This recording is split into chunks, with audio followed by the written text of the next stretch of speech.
आने वाले दिनों में बिहार में चुनाव है और बिहार में एनडीए और महागठबंधन के बाद अगर कोई तीसरा सबसे बड़ा नाम है तो वो नाम है प्रशांत किशोर। प्रशांत किशोर जिन्होंने अभी हाल ही में अपनी नई पार्टी जन स्वराज बनाई है। उससे पहले वो चुनावी रणनीतिकार रह चुके हैं, राजनीतिक सलाहकार रह चुके हैं। उन्होंने साल 2014 में भाजपा के साथ थे और भाजपा जीती भी। इसके बाद वो आरजेडी में गए, इसके बाद वो कांग्रेस में गए, फिर जेडीयू में गए, आम आदमी पार्टी में गए और फिर तृणमूल कांग्रेस में गए। हर जगह जाकर उन्होंने अपनी रणनीतिकार से सबको चौंकाया है, क्योंकि उन्होंने लगभग 10 मुख्यमंत्री बनाए, एक प्रधानमंत्री भी बनाया, क्योंकि उस समय वही रणनीतिकार थे तो नाम तो उन्हीं का आएगा।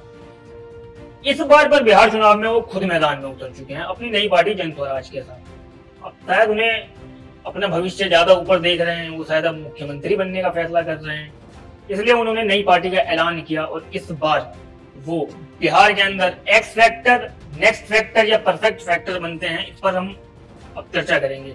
प्रशांत किशोर कह तो रहे थे कि वो 243 सीटों पर लड़ेंगे, पर उन्होंने कैंडिडेट उतारे मात्र 116। उसके बाद नॉमिनेशन की तारीख ही निकल गई।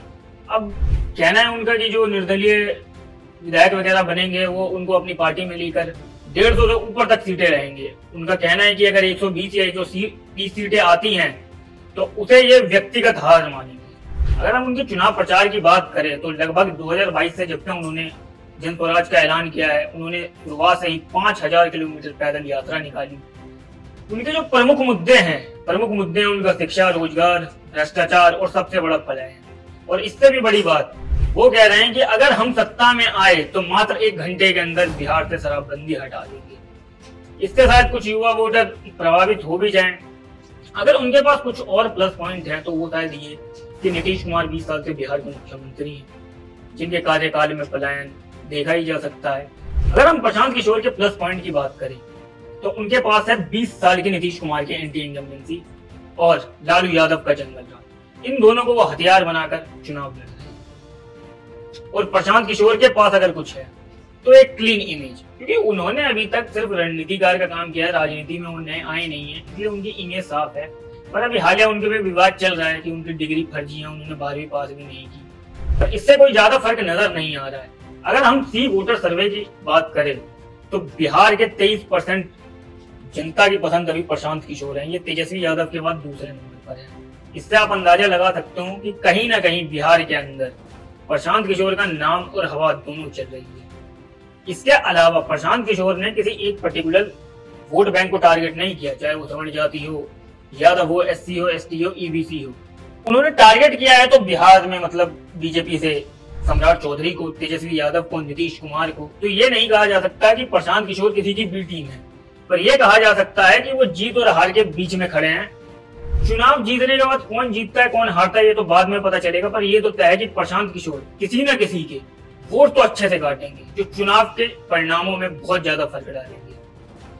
इसके अलावा कुछ लोगों की माने तो वो नया विकल्प भी है।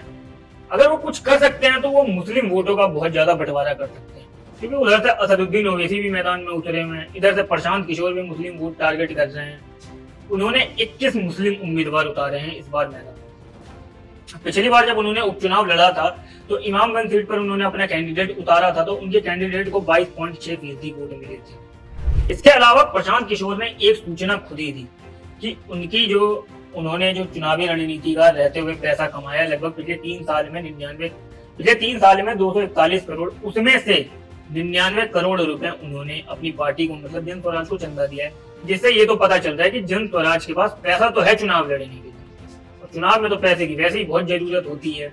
अगर इसके अलावा कुछ हम बिहार के अन्य प्रमुख मुद्दों की बात करें, जैसे पुल गिरना, गरीबी, पलायन, शिक्षा का बदहाल होना, बच्चों को डिग्री ना मिलना, गंदी शराबों से मौत, लोगों का पिछड़ापन, बेरोजगारी, ये सब जन स्वराज के लिए एक प्लस पॉइंट का काम कर सकती है, उनको फायदा पहुंचा सकती है, एनडीए को नुकसान पहुंचा सकती है, लालू यादव की छवि तेजस्वी यादव को नुकसान पहुंचा सकती है, क्योंकि लालू यादव का जो जंगल रास्ता शायद वो अभी भी लोग नहीं भूले और एनडीए उसको हथियार बना रहा है, जिससे कहीं ना कहीं वहां के जो लोग हैं वो प्रशांत किशोर में अपना नया विकल्प ढूंढ रहे हैं। प्रशांत किशोर ने कुल 116 उम्मीदवारों का ऐलान किया, जिसमें से अगर हम जातीय समीकरण की बात करें तो उन्होंने ईबीसी के जो अति पिछड़ा वर्ग है उससे 31 उम्मीदवार उतारे हैं, ओबीसी अन्य पिछड़ा वर्ग से लगभग 21 उम्मीदवार उतारे हैं।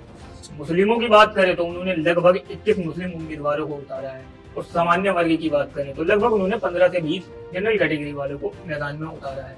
और अगर हम SC/ST सीटों की बात करें तो उन्होंने लगभग 19 सीटों पर SC/ST उम्मीदवार उतारा है, जो सीटें रिजर्व ही थी। कोई उन्होंने अलग से इस तरीके से नहीं मैदान में उतारा है बिना रिजर्व के। इससे ये पता चलता है कि उन्होंने कहीं ना कहीं मुस्लिम वोटर का, जातीय समीकरण का भी ध्यान रखा है, क्योंकि ये जो अन्य पिछड़ा वर्ग है इनकी संख्या बिहार के अंदर काफी ज्यादा है। अब इन तमाम प्लस पॉइंट माइनस पॉइंट के साथ प्रशांत किशोर चुनावी मैदान में उतरे हुए हैं।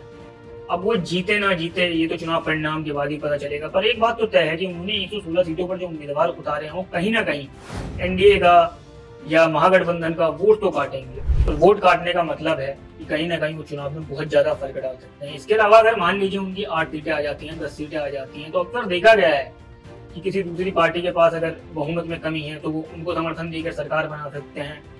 इसे हमारी राजनीति में किंग मेकर कहा जाता है, वो किंग मेकर भी बन सकते हैं। अब चुनाव के परिणाम क्या होते हैं ये तो आने वाले दिनों में ही पता चलेगा। बाकी आपकी इस खबर पर क्या राय है हमें कमेंट बॉक्स में जरूर बताइए, और ऐसी ही तमाम वीडियो के लिए देखते रहिए पॉलिटिकल पंचायत।